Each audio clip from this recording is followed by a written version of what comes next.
The first thing I'll say is that grief is not a disorder. And when we talk about in the class, we're talking about mental health, and we spend a whole chunk of the early part of the class talking about mental health diagnoses and mental illnesses versus what are normative experiences or a normal response to an abnormal event.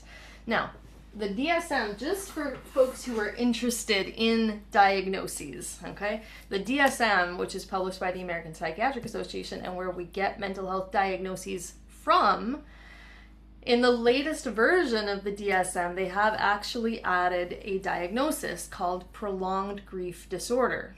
I'm skeptical of this as an individual because I don't want to pathologize grief experiences. But I think, or I hope, what they're trying to do is I think they're trying to kind of walk a line between saying, yes, grief is an appropriate and expected and not pathological response to loss.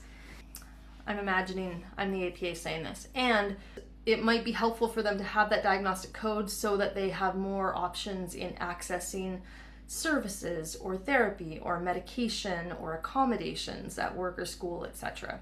So I think that might be what the APA is trying to do there.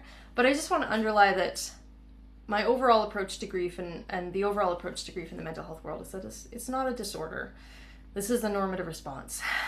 And so the way that we might approach supporting someone who's having a hard time or a walk with grief is a little bit different than some other experiences, such as, for instance, maybe anxiety. Whereas by definition, anxiety is an emotional response that's out of proportion to the experience that you're actually having.